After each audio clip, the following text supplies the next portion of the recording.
Bonjour, aujourd'hui nous allons voir comment gérer les désaccords dans un projet. En effet, tout au long d'un projet, les parties en présence peuvent avoir des points de vue différents.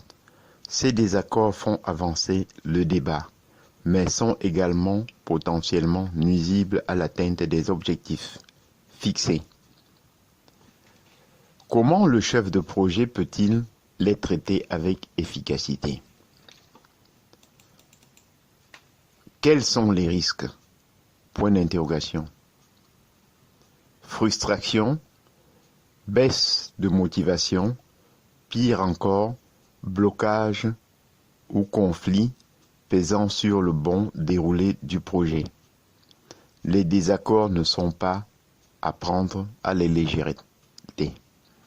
Le but étant de résoudre les divergences, ou plutôt pour maintenir ou instaurer un climat de confiance propice à la réussite collective. Sans cela, la situation risque de tourner au conflit avec des conséquences sur la conduite du projet, voire sur la réussite. Maintenant, on va voir quels sont les types de désaccords. Tout au long du cycle de vie du projet, différents types de divergences d'opinion peuvent émerger.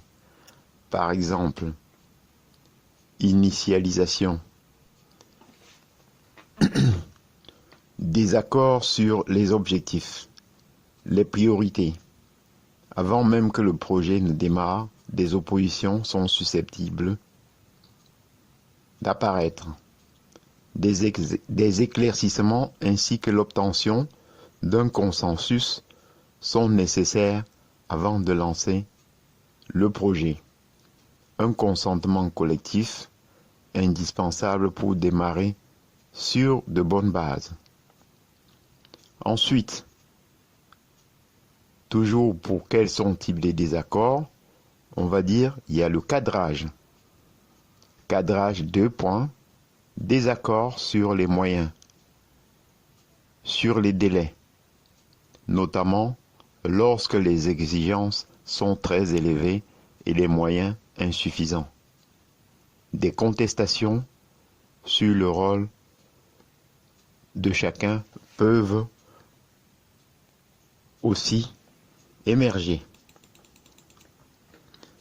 En outre, il y a des désaccords sur la réalisation, désaccords sur les solutions, friction sur la charge de projet subie. Ces désaccords peuvent tourner au conflit et briser la dynamique du projet. Aussi, il convient de les désamorcer au plus tôt ou bien de les traiter rapidement. On va se poser la question maintenant. Comment le chef de projet peut traiter les désaccords? En effet, il existe 3 approches génériques pour aborder ces situations. J'annonce ici le plan. La proposition d'autorité. La position d'autorité. 2. Le compromis. 3. L'acceptation. Je résume bien. 1. Le compromis. 2. L'autorité. Et ensuite, l'acceptation. On va les voir maintenant différemment, par ordre. La position d'autorité. Il s'agit d'un cas typique où le chef de projet ne doit pas laisser s'installer une situation de blocage. Il n'a pas le choix et ne peut céder sur aucun point. Cette posture autoritaire ne fonctionne que si le responsable du projet possède un pouvoir légitime factuel, c'est-à-dire sa position dans la hiérarchie ou bien la responsabilité confiée par sa direction.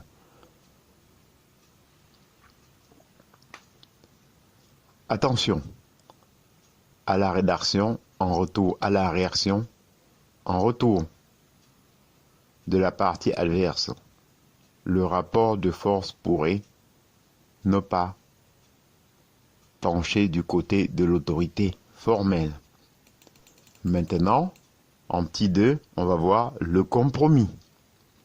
L'objectif ici est l'opinion d'une solution satisfaisante pour les deux parties.